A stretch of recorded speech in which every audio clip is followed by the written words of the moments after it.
Hello, you golfing legends, and welcome back to another episode of the original Off Course. I'm your host, Dan Edwards, and joining me this week is my good buddy, Mr. Jeremy Talks. It says JD Talks under the name, so obviously big forum guy over there at THP. He's the content director, creative director over on the main page. Jeremy, welcome. Hello, sir.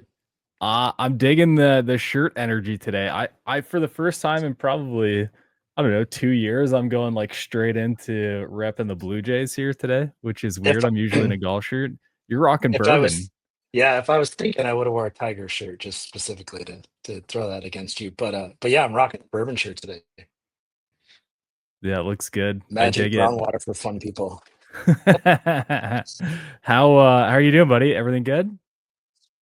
I'm doing great. It's been a rough week at home a little bit with my daughter moving to college tomorrow, so trying to deal with that. But otherwise, everything's great. Yeah, that's big moment. I've got a few years for that, so I'm not super worried about it right now. But my family all went back to school, so I feel like an empty nester because every day is so quiet here. So it's weird. Yeah, so we just got back from a trip ourselves, and I think the world should probably hear about it a little bit. We were at Grable up there in Maxwell, Nebraska, and let's be honest, I didn't know where North Platte was. I didn't know where Maxwell was until just a couple weeks ago. So, yeah, we went up there with Golf Tech, and Mr. Adam Rank joined us, who's an absolute character. What did you think about that? That property is insane. Um, Sunrises, sunsets, like if you ever been to the beach and you see the sun going down or coming up over the water, it's quite different than anything you see at home on a daily basis. So when you're out in the middle of nowhere in the sandhills of Nebraska, it's quite a sight to see for sure. So I'm aware that there are sandhills in Nebraska now. I was more under the impression like the sand was limited to the ocean, and, and maybe it's my geographic idiocy or inability to comprehend that there are a variety of different locations out there. But I'll tell you what, when we were driving up and I saw all these hills with like sand all over it, but we're in like the middle of America basically. It's I didn't see it coming, dude. It wasn't the type of grass, it wasn't the type of profile I was thinking it was, even though we'd seen it many times or a couple times already with THP. Did the location surprise you at all? 100,000%, yes. Like you said, I don't know what I expected. We saw pictures before, but as you know, with anything golf in pictures, it just never does it justice, right? Seeing it yourself is like just land as far as the eye can see, and then in the middle of it is this beautiful manicured golf course. It's just wild. It was so Yeah. much fun though. So we opted to fly into North Platte, which was and listen, all you guys out there, everyone's taking a golf trip, right? Whether it's down the highway or whether it's on an airplane or down to the beach or whatever. This was the first for me. We flew into North Platte, which has exactly one gate. I'm pretty sure our pilot took our clubs off the plane and put it in the That's thing for us. I've never seen anything like it. It was incredibly cool. But so different because it's just you really do get to go to places you never expect when you incorporate it with golf. And I think as frustrating as the amount of time it was to get there and wait, the connections, it's definitely not like a go in today, play tomorrow, and go home tomorrow night type of thing. It's like you need to book half a week to play a couple times. Um, definitely plan on staying a few days for sure. yeah, man, but it's like, it's just different, and I really appreciated that because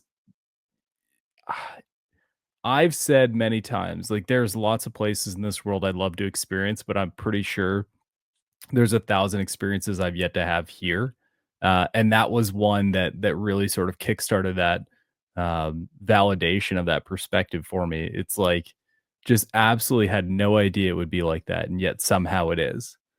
No, and I don't think many people would have Nebraska on their list of places they want to go play golf, right? It certainly wasn't at the top of mind until we got to go. experience this place, and now I can't wait to go back someday. Yeah, that's incredibly optimistic of you. Man, it's great. One thing I wanted to talk about, and I'm sure people can relate to it, is that every golf trip is 100% at the mercy of the elements. You have no Mm, control over what the clouds decide to do. And in our case, so you know, all jokes aside, the typical process for every time I get together with Jeremy and play golf is we get together and it's like go go go from the second you get there to the second you leave. And this was totally different because like we went and hung out in Denver airport for 6.5 hours and drank beers and had delicious Denver Mexican food. Mexican Yeah. food. Yeah. And, and then we get there and it's like, all right, we get to hang, we get to go to this random local place and drink craft beer, and then the following day we hang out again for a while. It's like it things are moving so much slower, so we were joking around, it's like, "You know what? It'll be great though, because when we get on property, like, it'll be over as soon as it starts, like, as it always does." Right. So we get done, we do this awesome fantasy football draft, which is hilarious. Enjoy some of the facilities like the range and have an amazing dinner. Then we wake up the following day. It's early for me. I know it's probably late for you. And get some and it's especially late or early for me when the drinks are definitely flowing the night before. Sure. But we all get ready to go, and we're getting ready to go to the range, and, oh, look at giant rain clouds flowing through, and I have pictures, and if you guys follow the thread on THP, I mean, listen, I'm turning, like, a bunch of stories into one, but the big part of it is we wait again, and we're just getting blasted with rain, right? And then suddenly, the course is not open, and we will Right. reevaluate later, Oh, and that that was it's the worst. it it's like Sorry, give me 1 second. I you're right. want to do that again. It's like, you're hurrying up to wait, and then you get, like, all this excitement, all this pent up emotion going, and then it's just like, you wait again.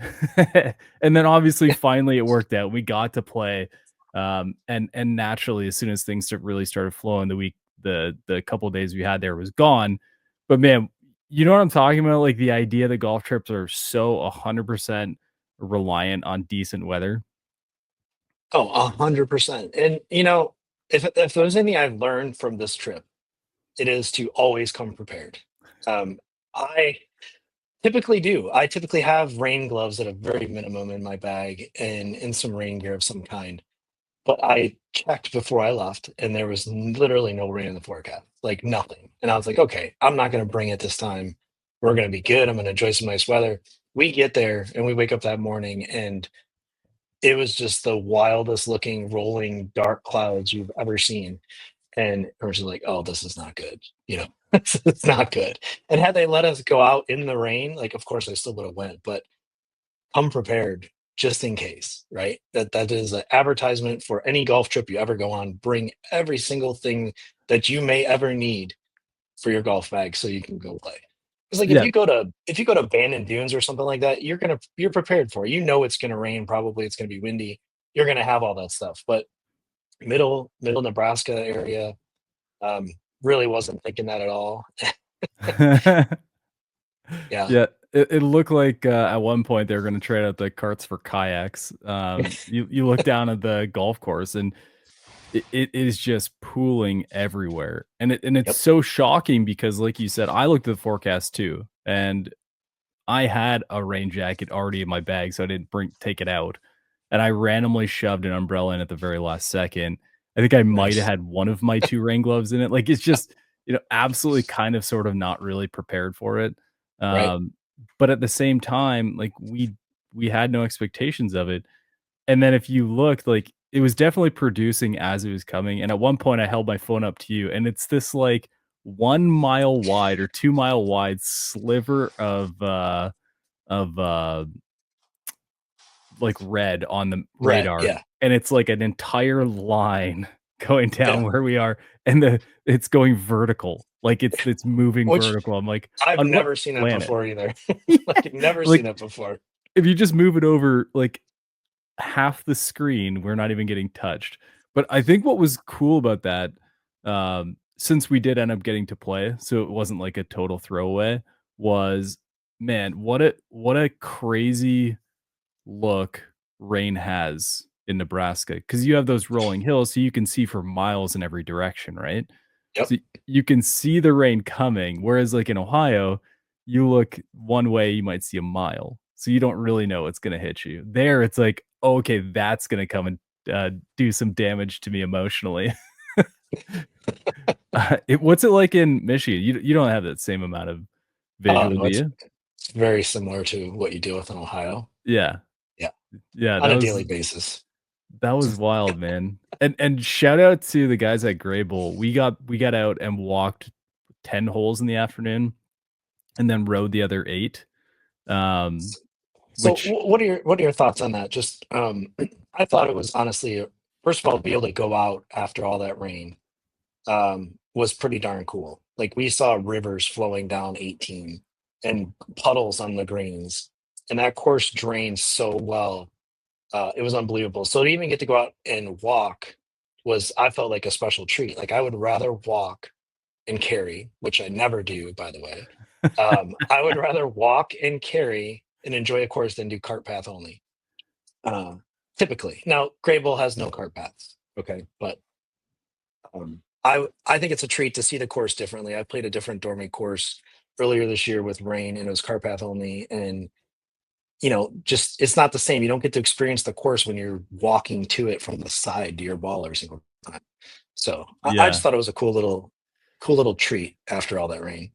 Yeah, well, I mean, I'm not really joking when I say that we coulda used kayaks in the morning, like, there was enough poolage that at least I mean, some areas were still there in the afternoon, like, where it really pooled up, but the actual golf course itself, like, the grass portion of the golf course was almost I don't think I walked in a single puddle, and my course would be CPO for probably 2 or 3 days after a rain like that, for the record, here in Yeah. Ohio, and for them to first of all, let us out, I agree with you, I think it's amazing, and I would almost always prefer to walk versus CPO, um, just me personally, and, maybe a push cart or obviously something like a Finn scooter would be super fun, but yeah, it was going to segue in another conversation I'd love to have with you, but before we get there, I was shocked at how that course didn't feel other than the bunkers, which were,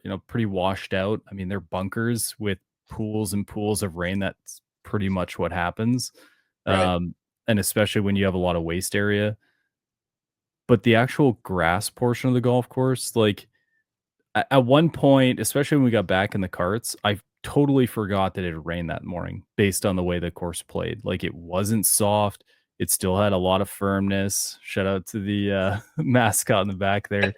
The Yeah, greens were it was still hard green. to push a tee in the ground and some of the tee boxes too, which is just crazy to think about. Yeah, and the greens were still incredibly firm. Like I haven't experienced anything like that. I don't know that I've ever gone to another place that has held or defended against rain like that. Have you? No, I don't think I have either. It was I thought for sure like there's no chance when they said we will reevaluate in like 2 hours from what time it was, whatever time that was. I was like, oh man, this is not good. And That was like the 3rd wave of rain at about 9:30 or 10 o'clock, and we're all like, "All right, it's, time for lunch." yeah, because at one point it stopped enough. We actually went out to the range and was like, okay, we're gonna get to go. And then then it all came down again. Yeah, one of the things that I'm curious about for the listeners and those who follow on the forum, we'll definitely get this conversation going, in a thread of its own. I wanna hear what your emotional state is like when you've gone somewhere to play and you're, like, just stuck waiting, especially if you haven't played yet. I feel like that had a big role as well. Because if it's day 2, I'm like, "Oh, I'll just relax a little bit and enjoy it," but, like, that place is nuts. The second you get there, you wanna be on the golf course. So, Yep. you get all this pent up emotion to go do it. You've read the stories, you've seen it. Like, obviously, if you're going on a if you're going on a golf trip, like you have an expectation of where you're going, what the course is like. So of course you want to experience it. So I'd love to know what people think about that, what it's like for them to go and have to wait. And again, this is a celebration. We got so lucky with how things worked out. But I was sitting there on the amazing deck, uh, listening to the rain pound onto the rooftop, drinking, I don't know, boozy coffee or something, and just, like, feeling sorry for myself. I was like, "I just wanna go on the golf course, like, well, go get my rain jacket, just open it." How are you feeling at You're that right. point? Were you just like, Just "Oh, let it yeah." go. It was just disappointment. I think you could see it on everyone's face, like, "Come on, like, we wanna go, like, not again." Yeah. You know, we had been there, you know, the day before, did the fantasy draft, and Mhm. everyone's excited to go out and play, and our tea time was supposed to be 8 a.m., and, what was it, like 3 o'clock or something by the time we were able to get out there? Yeah, I 2:30 or would say so. around noon when people started eating lunch, we're just starting to lose hope that it was actually gonna happen, right?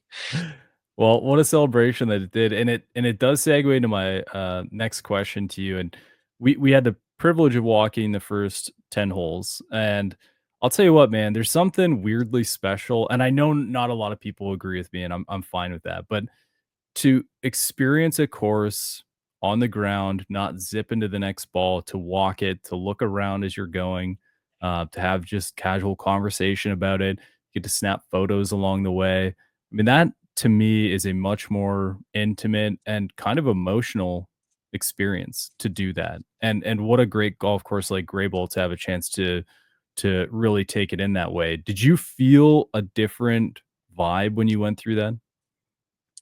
Oh, yeah, I think I mentioned that earlier. It was just like a special treat versus riding in the cart. Sure, riding in the cart's fun.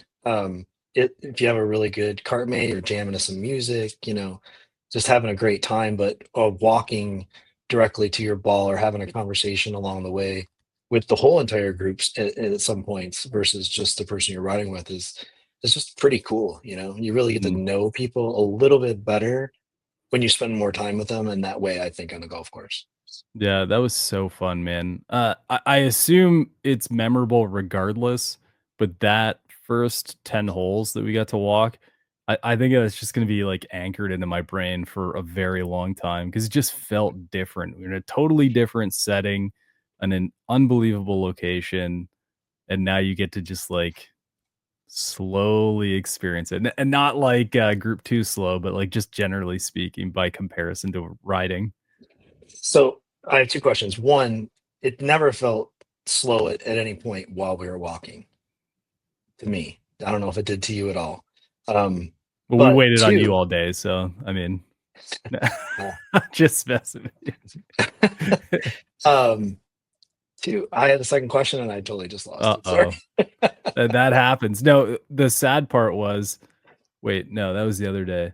No, I think the pace was good. I think we moved around pretty well, and, Oh, I remember. Sorry to cut you off. no, it's fine, go ahead. Were you sad when they brought the carts back out? Because at one point I thought to myself, like, we played 10 holes, like, let's just walk the rest of it. You know, Uh did that cross your mind at all? Or were you like, okay, I can't wait to get in a cart now? Well, we also had, a good friend of ours on our phones with us telling us to make sure we, finished in time, so the idea that we could speed it up a little bit, and I don't care what you say, riding a cart is always going to be faster than walking, so, that felt like, you got a real taste of it. I don't think it would have added a ton walking the back nine. Um, I played better when I was walking, so I don't know if So did I. there's a piece to that, but, no, I was really happy.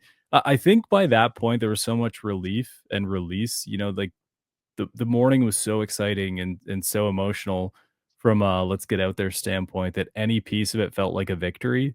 So each subtle change that occurred, we did have a lot of fun with the guys from the course who were all great. They drove by us and said, "Oh, you just missed the cutoff. Everyone else gets carts." And we are like, "All right, whatever."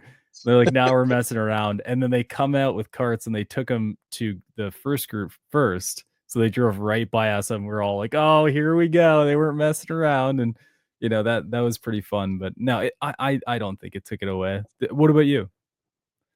No, I don't think so either. I was actually kind of like I said, I thought for a second, You're gonna like, let's say just finish. relieved. But then when I got in the cart, I was a little bit relieved Yeah. until you sit for a little bit and you start to feel things stiffen up. And Okay. you're like, I wasn't feeling this when I was walking, but now but now I'm feeling it now. Man, So that's I not think that's good. why part of the playing better while I was walking part came in.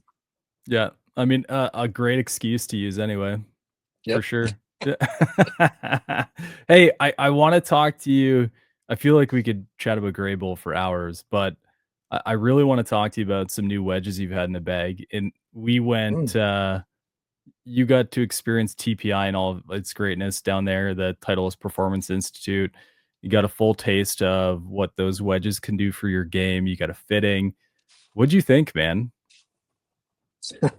They're fun.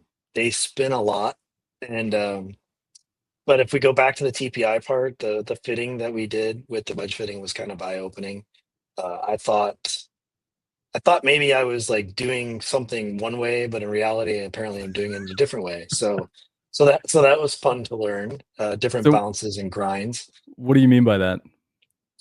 So we did the fitting at TPI, and Yeah. every person had their own fitter. And what they did was super cool because it was a blind fitting. He would just hand me a wedge, whatever grind and bounce it was. He said he wasn't even looking at it either. And then I would hit a couple shots and he would put it down, make a pile, and in the end, to long story short, I was playing previously a low bounce wedge around the greens, what I thought was working for me, but I was fit to a higher bounce wedge with a different grind that I was playing. And it's kind of fun now knowing that that is what I should be playing based on my personal delivery of the golf club, and I've seen nothing but great results ever since putting them in the bag. So, at one point, he moved you off the green you were working at and started to hit towards my green, and I saw you hit 2 Mhm. really good shots. I was like, "Hey, nice shot, Jay," and you were so locked into whatever he was saying. I don't think you heard me. I still don't think you even knew I mentioned anything to it. So, that was really I don't funny to watch. I definitely did not hear that at all. Yeah, I'm, like, laughing. My guy, Brandon, we're just hanging out. That jerk, and I mean that lovingly, put me right behind a bunker and said, "Alright, hit to that pin." I'm like, "Oh, that little pin right there, that tight lie there, no problem." He's like, "Well, I'm not just gonna fit you on an easy lie." I'm like, "Alright, then we're gonna do this." That's a good thing, Yeah. right? Well, yeah, it showed a lot of, strength and weakness, I guess you could say. Yeah, the Vokies, man, they've always been really impressive to me, and their ability and willingness to create new concepts, new grinds, and, push their own boundaries, I think is awesome. And I ended up in, K-Star, which is a Wedgeworks grind, which, fortunately or unfortunately is a rustable wedge. Is rustable a Rustable. word? Rustable? Sure. Like an Sounds good. unrustable? I need an unrustable wedge. There you go. A wedge that can rust, which is, exceptionally terrifying to my mental game. But I'll tell you what, dude, we were messing around with, like, some crazy low bounce wedges, like M grinds and T grinds and, like, 4, and we ended up I think I don't know if they have a 2 or not, but we were getting down there, and then I went back so I'm using this K-Star, and I'm, like, really enjoying the contact I'm getting, and at one point, he's like, "Alright, well, try this one. I have a thought." So he hands it to me, and I hit it. I was like, "Oh, I don't think I'm making the same quality contact." He goes, "Oh, because that's your gamer grind, that you've been using."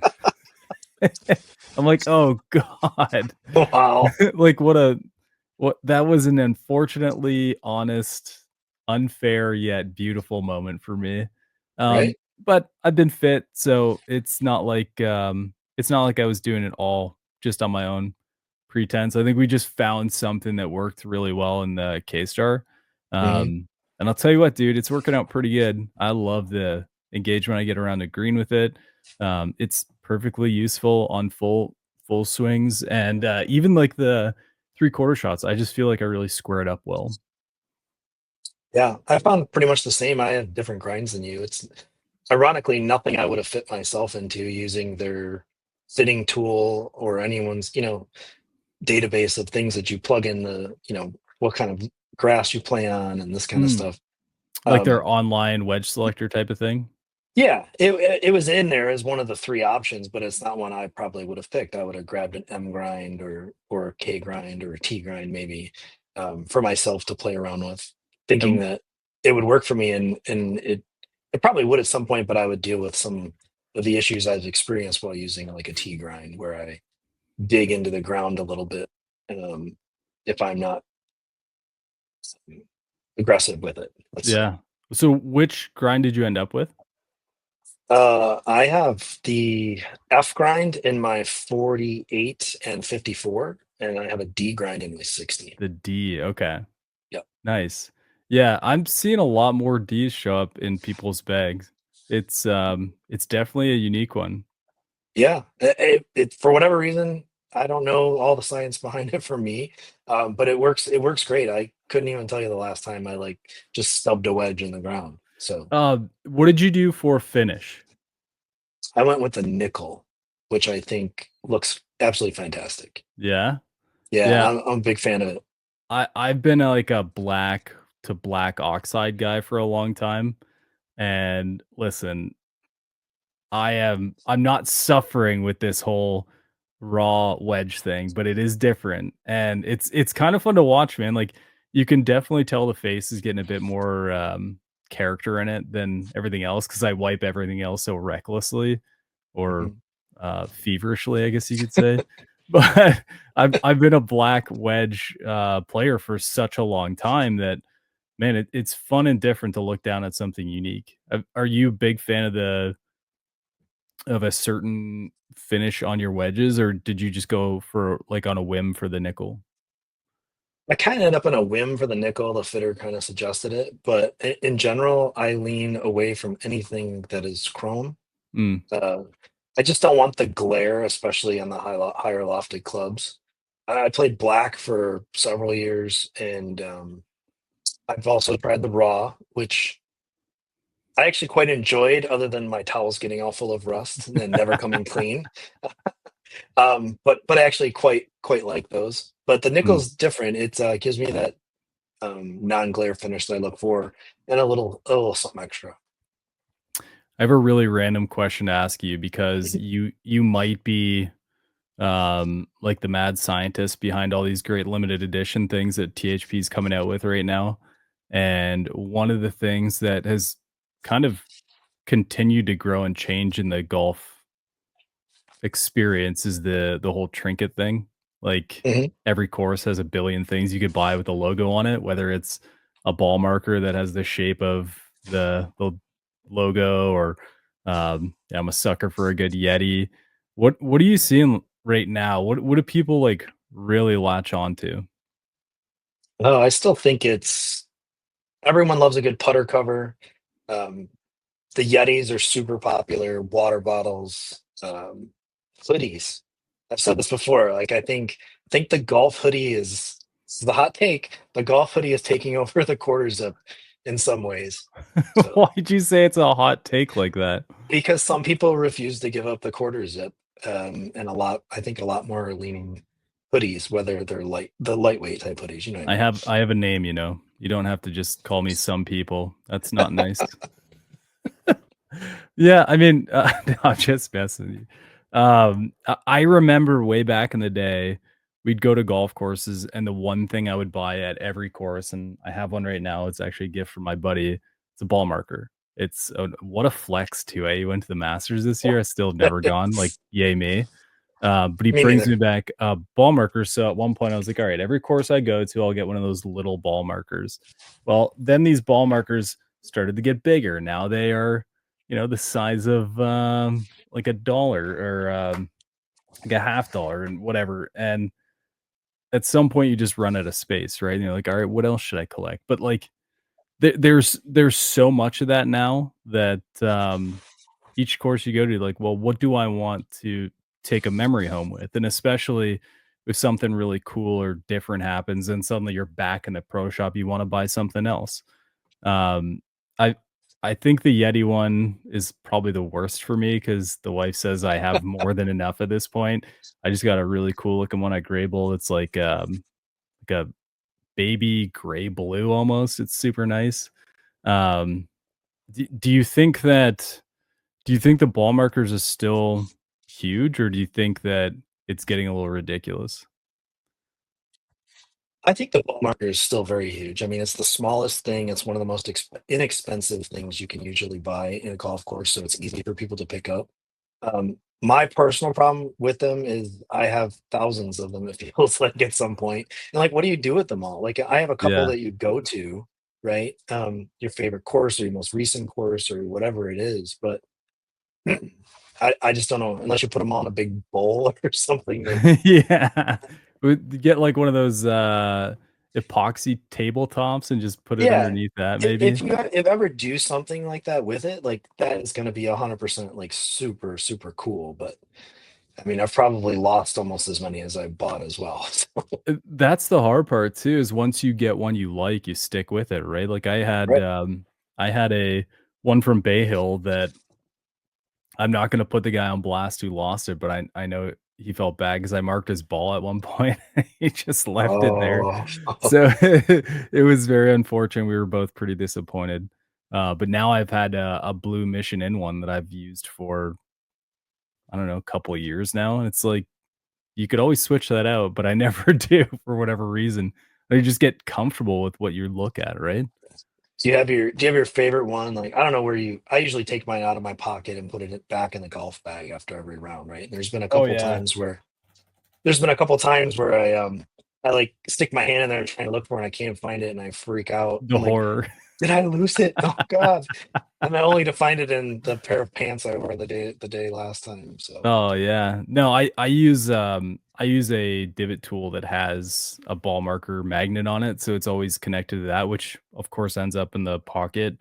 And that's the problem that I've had with I love the bigger markers, they're a lot of yeah, fun, but they're super annoying to put in someone's way, first of sure. all, and second of all, they fall out of your pocket so easy when you're riding in a cart, like, for whatever reason, they just come flying out, and I don't know, I've lost way too many of those doing that, so, no, I tend to prefer the smaller one, but yeah, man, I think I need to diversify the options. I've got somewhere down to my left here is an old probably, what was that, B330 box full of them.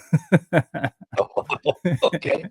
Yeah, a couple And you can start a lot of a golf ball box too. what's that? So you can store a lot of those in a golf ball box as well. Oh my goodness, yeah, yeah, and every time I bring it out, I lose 10 to my son, so I have to be careful when I actually look at them. But at least someone's using them, right? Do you like the metal ones or the plastic? Like I kind of love having a little like the ones we just saw at Grable, Oh, the yeah. little plastic ones with the nubs because if you lose them, it's not as big of a deal. And the bigger ones are more like collector's items for me. And the ones I use on the course are the little ones. Yeah, the Dormy properties have a bunch of different options. We got the little flags at a couple of them. I think some of like a red one, a white one, a black one. I actually used it last round because I have this like switchblade looking divot tool or butterfly Hmm. knife looking thing, and I used one of the plastic ones. I don't know what it is about them, like, they're just not as premium or whatever, so I'm not as inclined to reach for it, but Mm, it's probably one of those things, like, you have a nicer one, so I use that, but it's also really cool because it's from that place, so, right. it's the mental battle of what you actually pick. That's Yeah. the what a goofy thing. I'm starting a thread right now on THP asking the deep reasoning around the ball marker people use, and I cannot wait for that thread to blow my mind. I have a reasoning for mine, and I use sometimes I'll put two in my pocket. And you mentioned 2? it earlier. Mm. So sometimes I'll carry the bigger one, like you said, because I do like to use it if I'm going to put it down and look from the other side of the hole or something, I can see it better. But if my ball is going to be in somebody's line, that's when I use the small one. You know, I will say I appreciate and I'm reaching here because I have, all these little trinkets in front of me. I got this one from Valhalla that is the big one with the little one in it.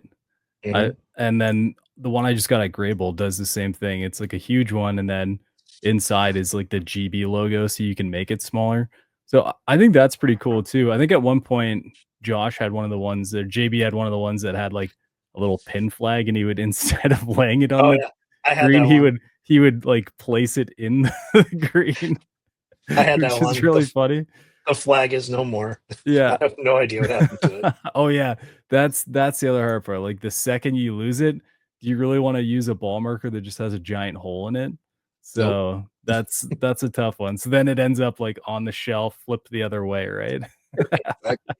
Yeah, I appreciate the variety, man. I think that's part of the fun, but I do think that the competition to make me buy it is getting harder. Um, Gray Bull got me this time. Well, actually, someone had to pay a debt, and I'm not gonna put him on blast either to get that. But yeah, the other hard part is like if you go to every golf course and you buy one thing. I used to buy towels a lot. Club glove was in like every golf shop, and I would buy a club glove towel when I would go to somewhere I really liked, and then I had 12 club glove towels. It's like, all right, we have all the colors, we have different trims on them. Like, settle down, dude. But then you go on to something else, like polos. Now I have a 25 logoed polos, and it just it's crazy how competitive the pro shop's becoming, um, Yeah. and yet we're all still suckers for it. I've got a hat on now from my home course. Shout out to Imperial who does great stuff. Like, there's just so many options, and how do you even begin to pick what you're gonna do on that day? For me, something just has to grab my attention. I've like at Grable, for example, I was in and out of that pro shop probably no less than 10 times. And 8 of those times I kind of walked out with like, nothing just really jumped out at me. And then I saw something the next day and I was like, yep, that's it. So Yeah, it just depends. I'm not always looking for one certain thing. It's just got to grab my attention. That's all. mm, you and Grant the same. Yeah, he definitely did that too. Yeah. Except when I walked out with 8 purchases, he left with 8 purchases every single time. That's so good. There's more I had to ask you about. There's one big one. So we were talking at Grable a little bit about trying a different variety of golf game, the way we were going to Oh, score and things like that. Um, we've had a lot of match play, a lot of scramble, shamble, alt shot, that type of stuff, and the chance to mix it up was pretty cool. And funny enough, and this seems to be how things go. When I got back from that experience, the very next round I played with my guys, one of the dudes goes, "Hey, you guys want to play a game called Chicago?" I'm like, "As long as you don't have to go to Chicago, I'm in." It's like the loser has to drive to Chicago. And it's like a points-based system where you all start with, the same number, and then it's modified based on handicap, and you get points for the good scores. Everything up to a bogey, I think, is awarded. Yeah, and then it doubles 0, and your goal is to get, like, the highest number possible. So you start at -39, and you try and get basically to 0. And it's interesting. it was a lot of fun. It was a different take on just a scoring system. I'm sure if you had have done all the same stuff that you would in other games, it'd come pretty much close. But it also gives someone a chance to take a huge jump. So they go from like, oh, I need 2 pars just to tie you, and then they make 1 birdie, and it's like, "Oh, now we're tied, you suck," and it's like, that kinda stuff. So there's a lot of heckling. I happened to have a really good day, so I ended up winning or beating them, I guess you could say. We weren't really playing for anything. But then there was like this huge battle for second place, and there's a huge battle for who didn't want to be last, and it was really fun. It's just a different take on it. What do you play many different games with your guys? I don't have a regular group or that I play with like once a week or whatever. I play in a couple leagues where it's usually like 2 versus 2, and it's kind of predetermined whether it's going to be stroke play or match play Mm, beforehand. Um, the one time I did play like Wolf, which we happened to play together, I actually enjoyed it once I understood the rules. So unfortunately, I miss out on a lot of the fun games. Like we were supposed to do special scoring this past weekend at Grable with the fantasy football tie-in, and that was part of the thing that got lost in the rain, let's say. But I was kind of looking forward to it, just something different other than your standard match play or show play. Yeah. There's so many different games. I started a thread on THP, and again, I'd love to hear some more chatter in the discussion that this episode generates, what your favorite game is. But it's so funny to hear what people really anchor in on and the different Yeah, versions of it. Like there's a game called Sixes, which is also called like a bunch of different things where you like COD or cop, or basically it's carts, opposites, and drivers or something like that. Like it's kind of weird. sounds complicated. Well, it's the same thing as threes, but, like sixes, but it's just defined based on where you're sitting in your carts, so it's kinda funny. Oh, Don't ever play Vegas, no matter what people say to you. If anyone says press, like we had our buddy Jose press us, or I guess you and Jose press at one point, that didn't go the best, but, presses are terrifying. You gotta say no presses right at the beginning. Otherwise things get out of hand, man. They get out of right. hand real Yeah. fast. So, yeah, I love it. I wanna hear people's favorite games because I wanna play more of them. And I get so sick of this, like, oh, we gotta do modified something to where you're doing something different. I wanna play my score, and I want that to be impacted by a game that we're all heckling each other for, because that's the whole point, right? It's That's not fun just for about sure. yeah, it's not just about your score that day, and what we realized, especially in the middle of the round when the numbers really started to mean something, one of our buddies, he had 2 miserable holes, and he's like, "Oh god, this is just the worst." And then he realized, well, even if I double here, it doesn't mean anything because it's 0. So, like, I can birdie the next hole, and my 0 means nothing because I just got a birdie. So now he's, like, Right. pressing and or, like, trying to get ahead there. So it adds that little extra element that I think people miss out on if they're not doing it. Do you think it makes it more fun in a way for people who may not be having par on every hole, let's say? Well, but that's the beauty of the handicap system, first of all. Uh, but it's also the beauty of being in a team game, especially something like, oh, another one I want to try is left and right. Have you ever heard of that? No. So all four guys hit. The guys who are furthest left on the hole are paired. The guys furthest right on the hole are paired.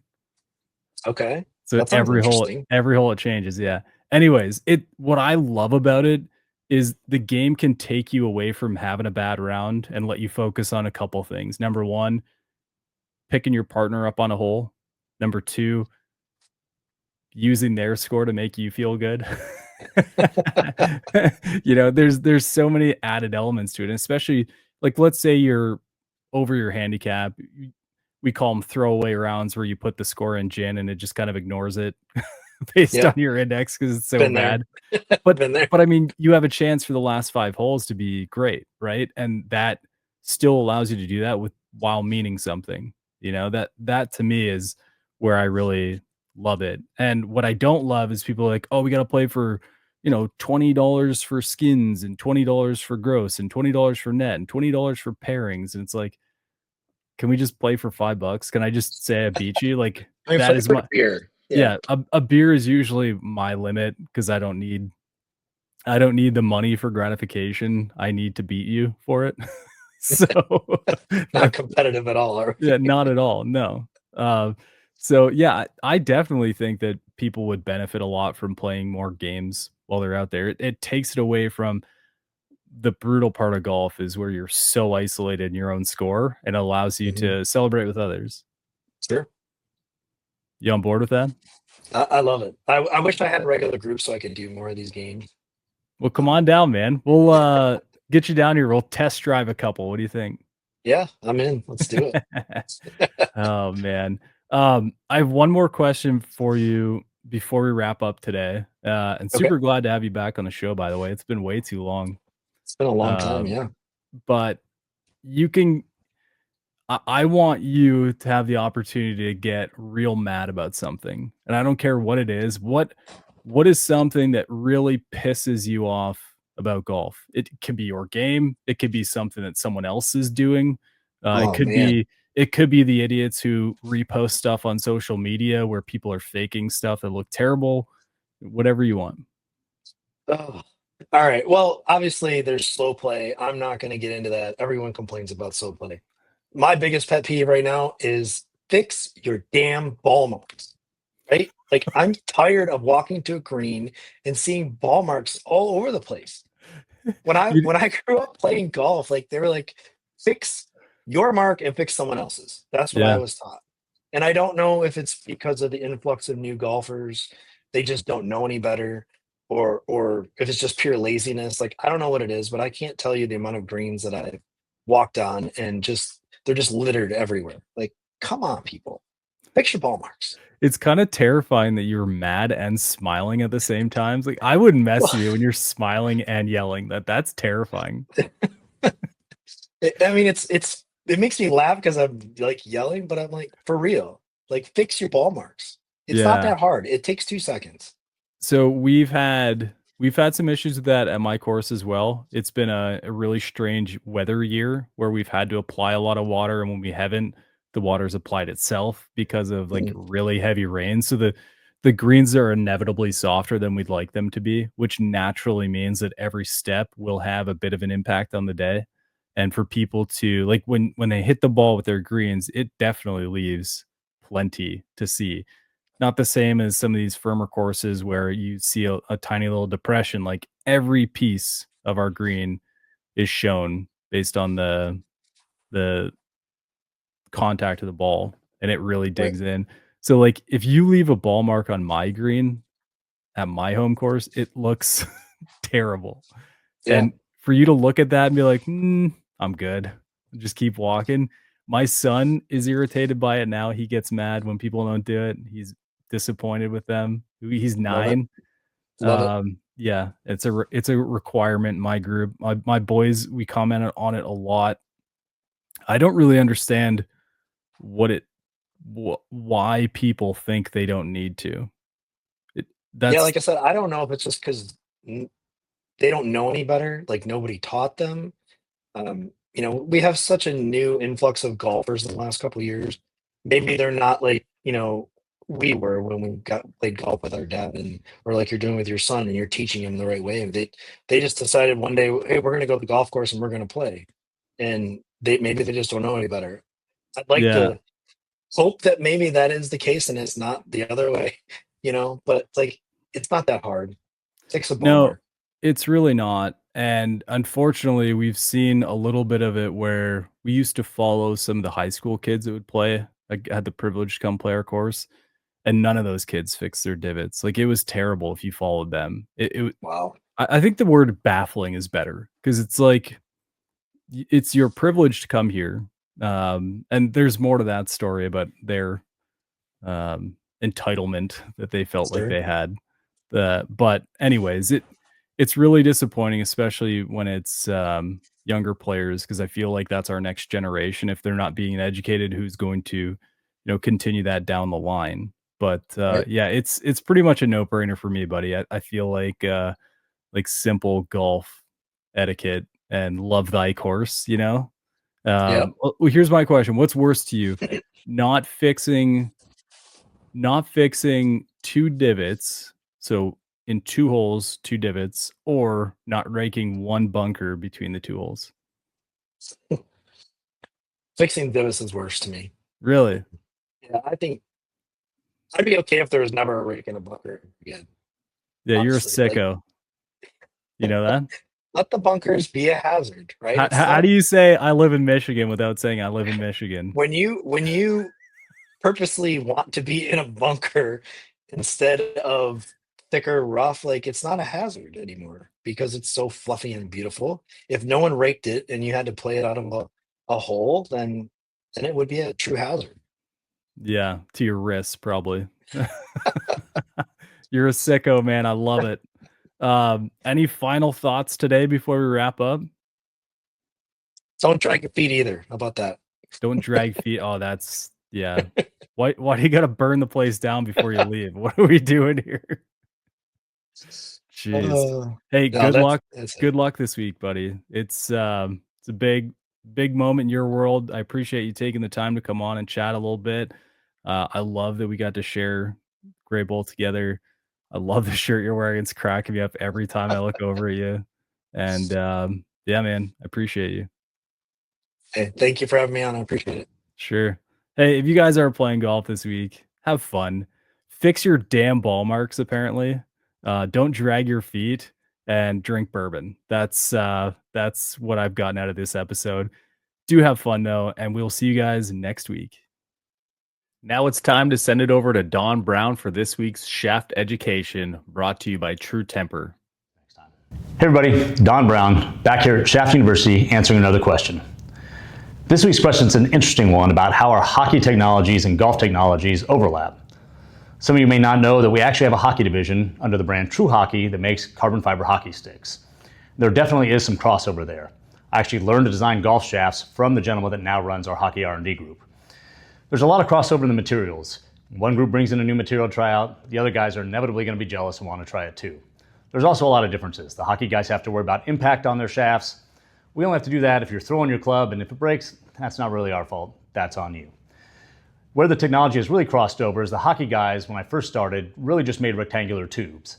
And they've taken some of the golf technology, like kick point, torque, swing weight, other things like that, and moved that into the hockey technology. So hockey runs a few years behind, but they definitely picked up from us. And we've learned a lot of things from them too, particularly about using thinner materials that are often used in hockey sticks. Hope that answers your question. Talk to you guys next time.